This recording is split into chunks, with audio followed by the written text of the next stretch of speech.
Qui ont circulé depuis vendredi de la semaine dernière, disant que Bunia et Litouri allaient être envahis, attaqués par je ne sais quelle armée étrangère. Ensuite, durant ces dernières 24 heures, il y a des audios, des messages qui ont circulé, prétendant que la MONUSCO était en train de construire, je crois, 800 tentes à sa base logistique où nous sommes, et les tentes sont là. Nous avons bien fait de vous inviter ici. Je ne sais pas à quoi vont servir ces tentes, mais d'après cet audio, ce serait pour désarmer je ne sais quel combattant. Donc nous vous avons demandé de venir ici, on va faire un tour dans les tentes, vous allez voir s'il y a 800 tentes. En cas d'évacuation, s'il y a un problème, nous avons du staff local qui vit avec ses dépendants, donc en famille. Ces gens, pour évacuer des gens, vous savez combien de temps ça peut prendre?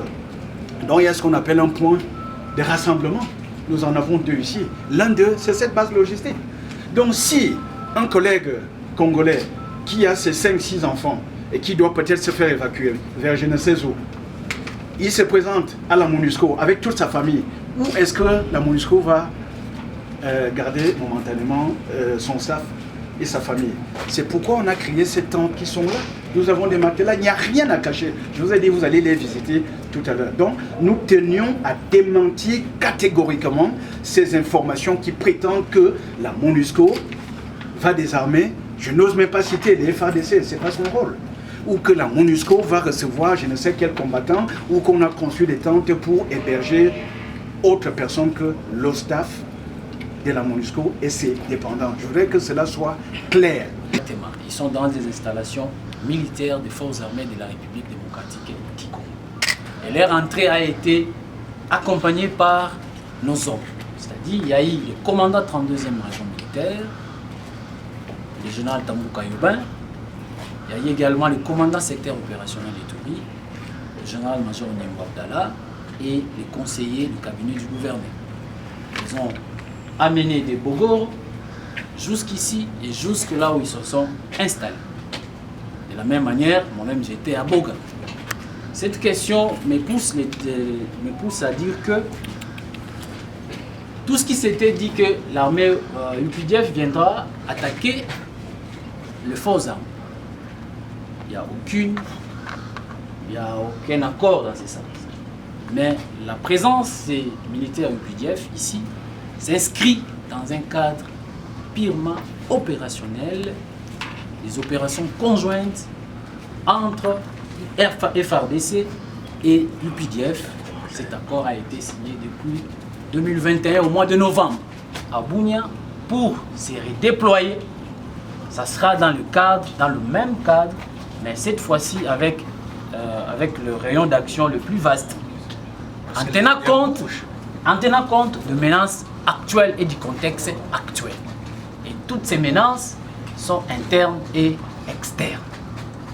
Mais ils sont venus travailler à côté des forces armées, comme toujours, pour la sécurisation de personnes et de leurs biens et protéger toute la population sans aucune distinction. Deuxième question. Les intox, vous avez compris que c'est les intox. Je ne peux ou ne pas répondre à cette question. Parce que la première, on disait, beaucoup ont relayé que le gouverneur avait déjà quitté la ville. Le lendemain, on a vu le gouverneur au travail. La fois passée, on a dit encore, le lieutenant Jules Ngongo était déjà parti. Je vais partir où? Et après 24 heures, Jules Ngongo est là. Vous pouvez toucher. Comme Jésus-Christ disait à ses disciples. Je suis là.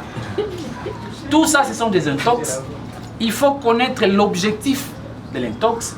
C'est pour créer la psychose, la peur. Et quand il y a la peur, l'ennemi profite. Quand il y a la psychose, l'ennemi profite. Oh, banasema. Banasema nini. Nani njo anasema. C'est toujours comme ça. Et la guerre de la 4e génération dont je vous fais part, il faut lire, c'est une guerre qui se passe dans la tête.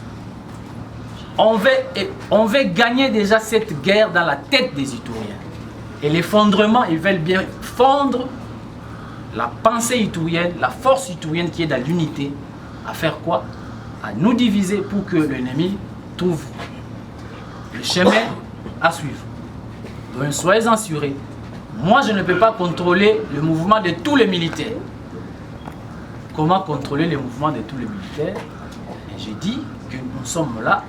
Et personne aussi a montré que non, c'est l'enfant de tel ou tel est parti. Ça, c'est un faux débat. Et ça, c'est de l'intox. Et il faut trouver des réponses appropriées pour ça. Et vous avez trouvé la réponse, c'est que tout est sous contrôle des forces armées. Parce que vous avez quitté